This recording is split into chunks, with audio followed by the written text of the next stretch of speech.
আজকে আমরা দেখব যে কিভাবে ছানার রসগোল্লা বানাই। তো দেখে নিই মা কিভাবে রসগোল্লা বানাচ্ছে।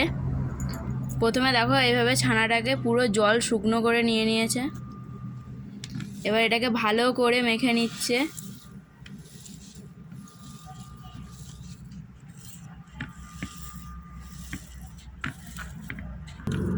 দেখো এই ছানাটা খুব সুন্দরভাবে মাখানো হয়ে গেছে। এইভাবে মাখিয়ে নিতে হবে। আমরা এখানে 500 গ্রাম দুধের ছানা নিয়ে নিয়েছি। এবার এতে 1 চামচ ময়দা দিয়ে দিতে হবে, দিয়ে ভালো করে মাখিয়ে নিতে হবে ময়দাটা দিয়ে।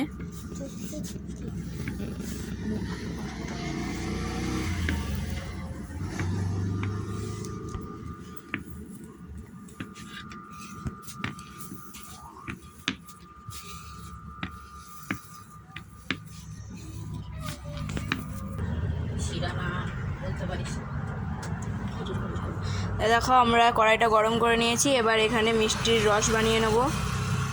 প্রথমে এই বাটির 2 বাটি জল দিয়ে দেব।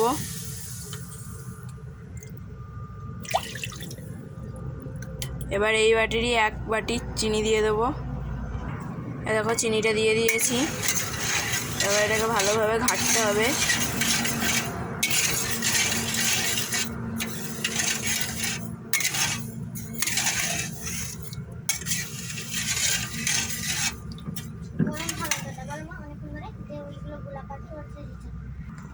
দেখো ছানাটা ভালোভাবে মাখা হয়ে গেছে।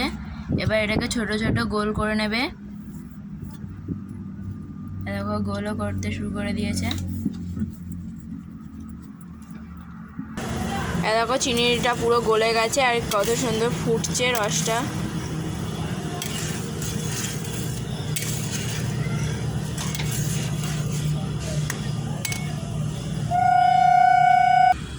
দেখো এইভাবে গোল করে নিতে হবে। গোল গোল পাকিয়ে নিয়েছি সব। এবার এগুলোকে রসের মধ্যে দিতে হবে। দেখো রসটা কি সুন্দর চিটচিটে হয়ে এসছে। চিটচিটে হয়ে গেলে ওগুলো দিয়ে দিতে হয়। এবার ওগুলো দিয়ে দেবো, দিয়ে দিচ্ছি।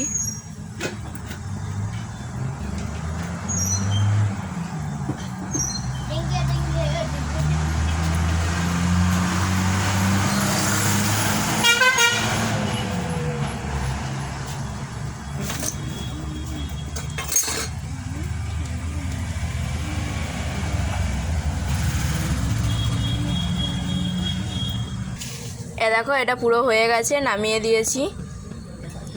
তোমরাও এইভাবে বানিয়ে খেতে পারো, খুব ভালো লাগবে। বাই বন্ধু, আবার পরে অন্য রেসিপি নিয়ে আসবো।